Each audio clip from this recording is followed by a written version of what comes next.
Hi, everyone. Welcome to our first of hopefully a series of um, journal clubs presented by the AAOA. I'm Haidy Marzouk, and with me is Christy DeMason. We're both members of the Patient Professional Relations Committee.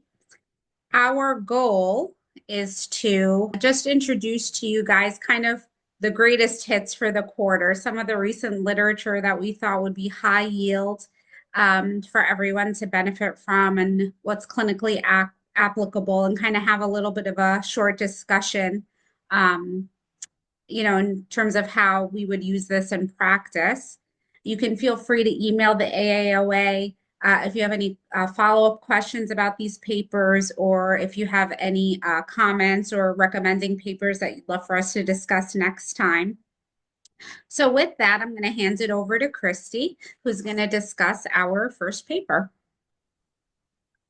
All right, thank you. So the first paper we're going to talk about today is called Otolaryngic Allergy, Patient Journey Mapping, a Framework for Allergy Immunotherapy Adherence. And this was from the Laryngoscope last year in 2024. And this is out of a private practice group in North Carolina that was looking at kind of real-time patient reporting concerns of immunotherapy. And really, they came up with this idea because adherence for immunotherapy is so low. So in the literature, it kind of ranges to up to 80 to even 97% of patients actually don't make the 3-year recommendation. And so in this study, they were looking at both SCIT and SLIT. And for SLIT patients, anyone who didn't show up for their kind of remix vial and was considered not adherent. And for SCIT, it was anyone who didn't come for their kind of 3 weeks of injections. And then anyone who didn't finish the 3 years was considered premature cessation. And so this is a very complicated, but it's a great way to show they kind of mapped out the start of a patient in clinic in terms of immunotherapy all the way to the completion. And you can see it's very complicated, so we're not going to get into the nitty gritty today, but it just shows you how kind of through the patient's eyes, how much, follow up and clinic visits there is for these patients. So they kind of had 2 different groups. The first group was pre-COVID, and then the second group was after COVID. And so the pre-group just looked at just regular kind of their typical patient cohort. And then for the second group, they came up with these allergy questionnaires that they would give to patients. So for the SCIT patients, they gave it weekly at their in-person visit. And for the SLIT, they'd actually send it electronically. And we'll kind of talk about in a second, but they came up with these kind of questions based off of what they saw were reasons that patients were not adherent. And so they took the first group's data and kind of looked at it in terms of trying to see where they could kind of help get adherence better. So anyone who scored less than 60% on these questionnaires were then tracked by the allergy staff. And then anyone who didn't make their appointment, obviously, was kind of called by the allergy staff to try to see how they could, what was going on with the patients and help with adherence. Unfortunately, as you can see, so the cessation rates were very high pre-survey and then post. So for SCIT, it was 76% pre and post. And for SLIT, it was 88%. That slide. Pre and 95% post. But I will note that the amount of SLIT patients was very low. So we're talking about very low numbers, which is probably why the post data didn't look very good for SLIT. And so from this, they kind of found 3 identifying reasons why people stopped early. And so one was cost, one was convenience, and one was efficacy, so how well it was doing. So then you can go to the next slide. And so from there, they looked at the questionnaire kind of again went with benefit, time, and cost. And so anyone who scored low on this would get a call to see, what was going on, how they could help, that kind of thing. And they actually had great survey data. So 81% of survey um, people responded to the survey. So that clearly wasn't the issues. People were actually really responding to these. Unfortunately, the rates of premature cessation didn't correlate with the low scores on these questionnaires.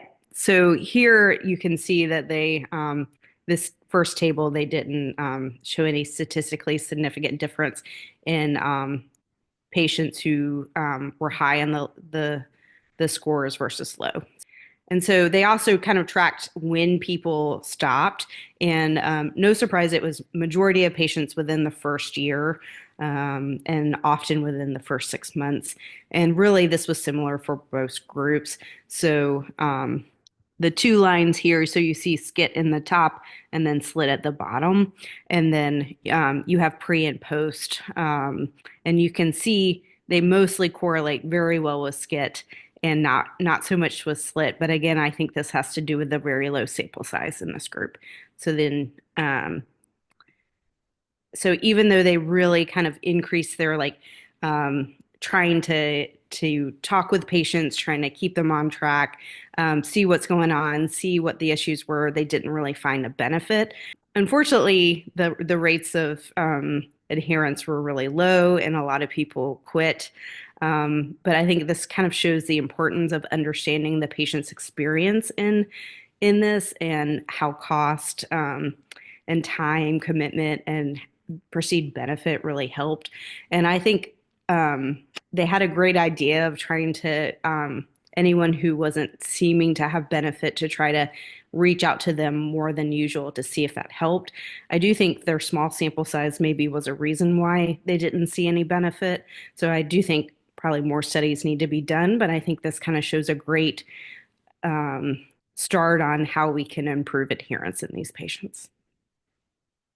Yeah, I mean, obviously, in a lot of our practices, this is a significant part, and we all have issues with kind of patient compliance or patient adherence. It's a long regimen, it's a long haul. It takes a lot of commitment to go through immunotherapy.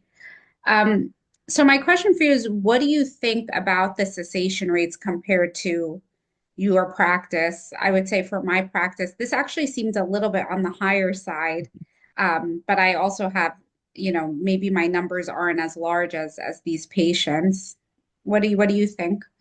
Yeah, I mean, I feel like this seems high. Like I feel like I remember most of my patients if they're still doing it and stuff. But the truth is, it probably isn't that far off from all of us. Sure. But they did note that adherence rates range greatly. So kind of 50 to up to 90% of patients end up not completing the 3 to 5 years, which is a lot. Yeah, it is. And so my question is, their surveys, although they had a high response rate, didn't really influence the cessation rate. The staff calling didn't have a huge impact on cessation rate. So what tips do you have, in your practice to kind of help with patient compliance? What are your kind of go-to things? Yeah, I mean, I think the biggest thing probably for all of us is making sure people understand the commitment. And generally, we try to push people a lot to the slit, although ironically, it looks like the slit had higher rates of not adherence. So I think maybe there is something to coming in to get your shot, having that appointment that's scheduled, that kind of thing. Mhm. So again, I think their ideas was great that reaching out to people, staying in contact. I try to do 3 month visits with everyone. I mean, it does make me question if it should be more often, especially in the first 6 months to year. I don't know kind of your thoughts on that, but those are the kinds of things that I have found to be helpful. Sure. I think part of the map, shows how much contact they have with the back staff and one of the big reasons for cessation was convenience. Mhm. So a lot of people will give flexible hours, meaning you can come for your shot at any point in the day, as long as you're kind of relatively within that week range. And so sometimes some offices will offer that to patients, offering flexible hours. In one of my practices, we offered immunotherapy to, at least one day a week later in the evening so people can come after work. Uh, some people offer other options in terms of flexible scheduling. In terms of cost and copays and things like that, there's not a lot of getting around that, but I'm sure that'll vary a lot geographically. People with multiple office locations also can offer some convenience to their patients. But I think I agree with you 100%. Having that conversation up front is really important. Having some face time between the doc and the patient every so often is really helpful to see how they're doing, to see if they're having any symptoms in between kind of those visits where they need a little boost in their medical regimen is also helpful. Yeah. One thing that I would note in terms of kind of the changing culture and how it impacts immunotherapy, we're really introducing greater immediate gratification into our culture, with everything at the click of a button to your door. The patients that sometimes immunotherapy requires can make people maybe frustrated with the cultural norms, because it takes at least a few months to really see the impact. So how do you address that in your practice? Because it is the only thing we have closest to a cure. It just takes a while to kick in. Yeah, I mean, I think it's again upfront being honest that you're not going to see any benefit from this for a while. And I think it's just reminding patients that give it some time, that the benefit is there, but maybe not as quickly as we'd all like. But again, making sure that the sprays and the rinses and the other medical therapy is there so that we can bridge people through this gap time. All right. Well, I'm going to move on to our next paper here. This is something that we talk about a lot at our meetings and that we try and teach a bit in our courses, which is treatments for chronic rhinitis with in-office procedures. And one of the newer technologies that we've started to institute into our practice is radiofrequency ablation. Often, when this technology first came out, we thought of it a lot for maybe non-allergic rhinitis, but this is a systematic review and meta-analysis looking at radiofrequency ablation specifically for allergic rhinitis. So when we look at the data, about 10 to 22% of allergic rhinitis patients don't respond effectively to either medical therapy or immunotherapy. Surgical turbinate reduction is something that's been offered in the past and even currently for those patients. But what if we had the option for an in-office treatment? So radiofrequency ablation really heats the submucosal tissue without really causing damage to the superficial epidermal layer of tissue. And the goal is establishing fibrosis and less tissue volume for nasal obstruction. So this was a pretty well done meta-analysis using Prospero and Prisma protocol. It was for adults only, and it specifically looked at allergic rhinitis. The outcomes that were measured were the total effective rate, adverse events, and recurrence rates of rhinitis. They excluded people with very complex atypy, with asthma, severe atopic disease, or concurrent nasal surgery. So this is really just looking at your bread and butter allergic rhinitis, adults. And some of these were non-randomized study. Okay. They also use a Cochrane-based bias assessment tool to assess the bias that might have been in some of the studies.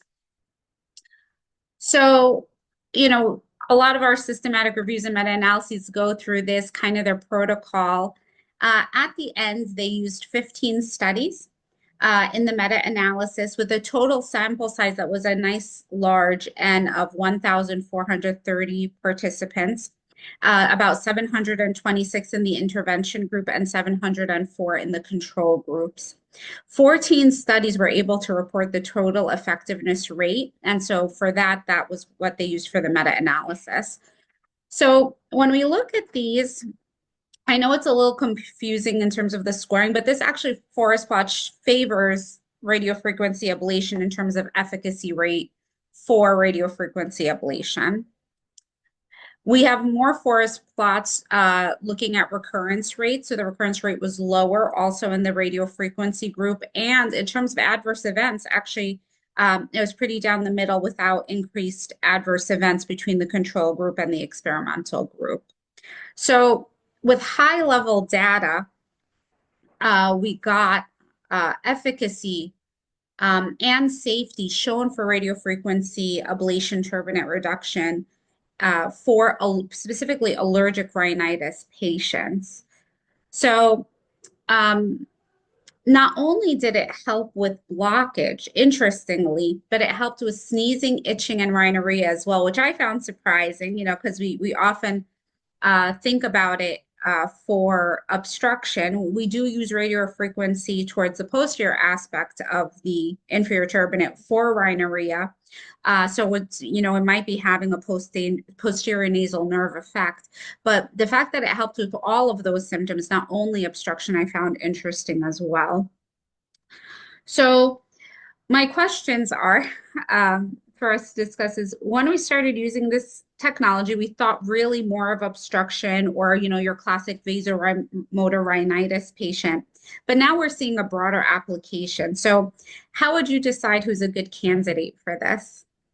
Yeah, I mean that's kind of what I felt to be a challenge is I would say at least I think probably a lot of us use Atrovent test kind of if patients at least have some response, there's good data to show that probably doing this on a non-allergic rhinitis patient would be helpful, but in allergic patients, we're typically not using Atrovent. So I feel like that's my, you know, um, in my little scheme of how I treat allergic rhinitis, I don't quite have this in there as well. But I think it's a great place to maybe think about it, especially in people who tell you up front that maybe they're not going to be adherent to a 3 to 5 year Mhm. commitment to immunotherapy. But what do you Sure. think? So I agree 100%. And, the discussion we were having about kind of like the immediate gratification, right? A lot of times when I discuss procedural options versus immunotherapy or both, I say one is considered more a short game, in terms of alleviating your symptoms on a more rapid side. But in the end of the day, when you're offering people immunotherapy, they overall have a predisposition to atopy. And immunotherapy does have this immunomodulating effect overall, especially in younger patients who are going to be living with this for quite some time. It's something really to consider for the long game. And so that's kind of the comparison I have. What I like about this in terms of selection, if there's really not other structural issues in terms of deviated septum, other things, it's a nice thing that'll avoid general anesthesia that you can offer a patient to help with that short game. So that's kind of like the picture I think of when I think about that patient. But the other idea is, well, is this going to be cost effective, right? If I'm only treating the inferior turbinates or posterior nasal nerve in an isolated fashion.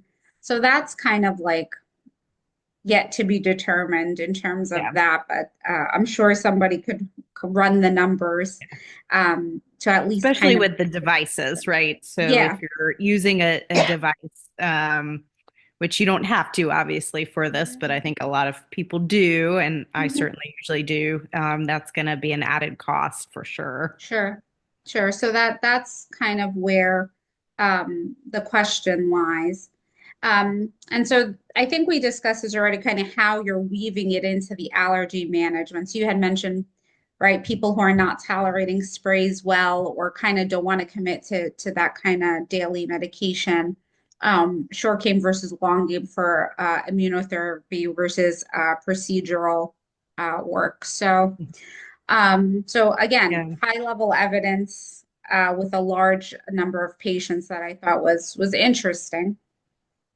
All right, we're going to move on to our next paper. You ready? All Yep. right. All right, so this was from IFAR in 2024, and it looked at long-term outcomes of PRP injections for post-viral olfactory loss, and it was a prospective cohort. So, as we all know, olfactory dysfunction has been a very large topic, especially with COVID-19, and unfortunately, there is limited benefits with a lot of the other treatments, specifically often olfactory retraining. So, PRP, so platelet-rich plasma, is derived from patients' blood, and it contains supraphysiological concentrations of growth factors. And so it is used a lot in nerve regeneration in so carpal tunnel knee patients. And so in this study, they looked at patients who had at least 6 months, but no more than 12 months of what is thought to be post-viral olfactory dysfunction. And so anyone who scored less on the upset of 30 out of 40. And then, of course, they did do a nasal endoscopy to make sure that there was no other things that could be causing this. And then they split patients up into 3 groups. So the treatment group was the one that they did the PRP. So they drew blood on patients and then used this pure PRP prep kit to get a high concentration of platelets, and then injected 1 ml into each side of the superior septum mucosa within the olfactory cleft. And they did this 3 times every 2 weeks. And so, of note, though, I think one of the things we'll talk about is patients actually, most of them, they did note, have to pay out of pocket for this. And so that, that comes with things that we'll talk about. And then there was 2 control groups. So one was just they, had no treatment and they did the olfactory training. It's also important to know that all 3 groups did olfactory training during this time. And then there was one group that actually had sham, so they had their blood drawn, but then they had saline and injections. And so then they looked at kind of 2 scores, so a visual analog score and then the upset. And then so they decided that minimally clinically important difference was at least a change in 4 on that. So they ended up having 16 patients in each group, and in the control group, 6 had the sham surgery and 10 had the olfactory retraining.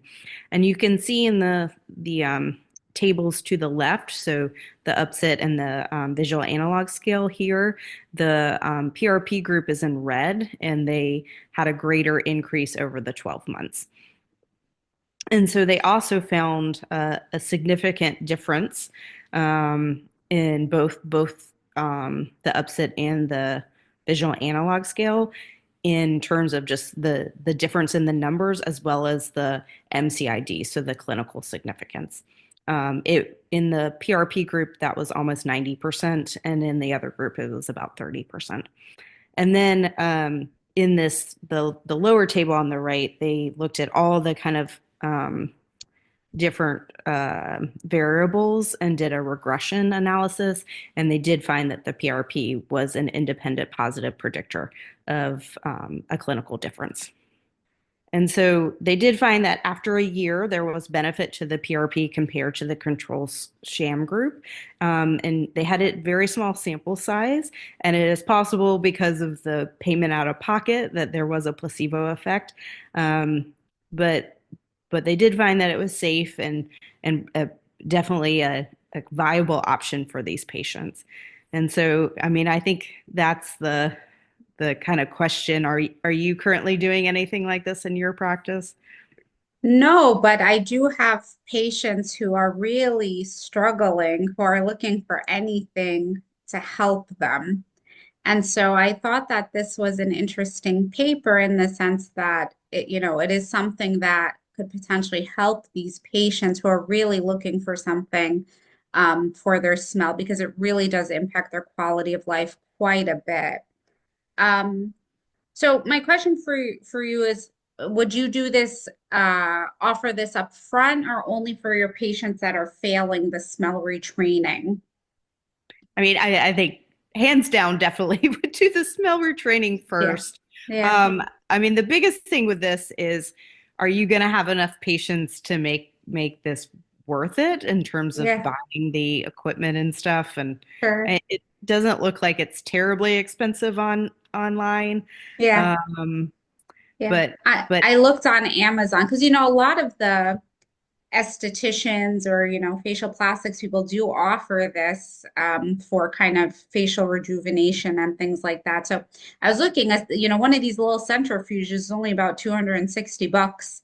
And then, the kits and whatnot. So I don't think it's astronomically expensive, but like you said, you need the patience, and figure out how you would do it because this is clearly not something that, is going to be covered under insurance. yeah, Um, I do so think this is yeah, more reasonable. I would feel more comfortable doing this than I would doing like a stellate ganglion block personally. So, I mean, yes. I think that's the other thing that's been kind of in the discussion in the last few years. So, Sure, this seems definitely a more viable option. sure. Yeah, and I mean, it's quite safe, when you look at the, PRP's been used for across other specialties. I think that this is has a lot of potential. All right. And how soon would you treat? Would you pick the same parameters between 6 and 12 months? Yeah, I mean, I think there's a debate to maybe extend it because it's so safe. Like, Yeah.